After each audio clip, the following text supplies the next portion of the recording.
Hi there. Thanks for stopping by and welcome back to the Rocky Mountains.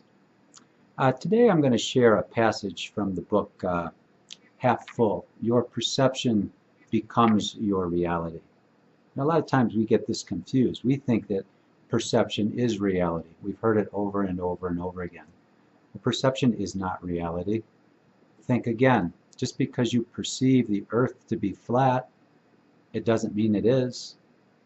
All right? But perception becomes your reality. So what you see in the world, what you witness, what you observe and pay attention to, what you dwell on becomes your life experience. So if you dwell on the negative, if you dwell on the misery, the suffering, the starving, all right, it's your reality.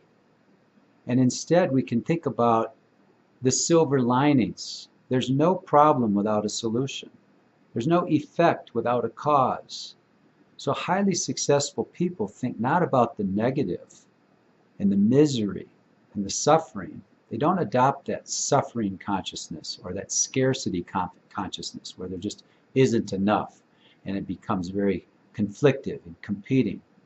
They focus instead on the abundance that exists, the love and the compassion, all right? And the perfect harmony and balance in the universe, the yin and the yang, two sides to the same coin. So I opened this book with a quote from Robert Frost, one of my favorites, where he writes, "Two roads diverged in a wood, and I took the one less traveled by, and that has made all the difference." The road less traveled. In fact, there's a chapter in the book titled The Road Less Traveled. I'll just read a short clip from it and then return to the tip of the day. A lot of people just want to fit in. We value community and a sense of belonging. We consider it safe. We may even consider it part of our identity after a while, thinking we are what we are labeled. A mom, a doctor, a lawyer, a vice president, a sales rep, a teacher.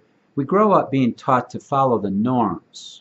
Go to school, get a good job, play by the numbers, do as you are told, listen to the experts, stay within the lines, avoid risk, hold tight to what you have, save for a rainy day, protect yourself, try not to get hurt, be loyal, be on time, work hard, finish what you start.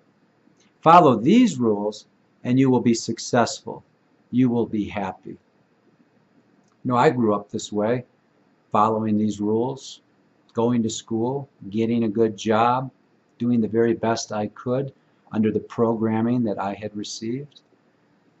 And my first two jobs out of school, I found miserable in many ways. All right? It wasn't a good fit. I went through a number of different changes where I realized, and I witness this every day, where I see people who have a fit body or a good job or a high income, who are an emotional mess.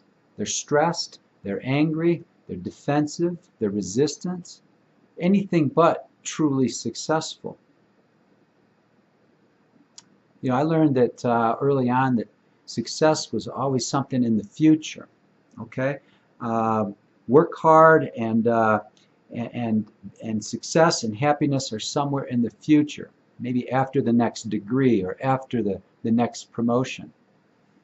The only time that ever really matters is right now. So stop and ask yourself, are you feeling happy and successful right now?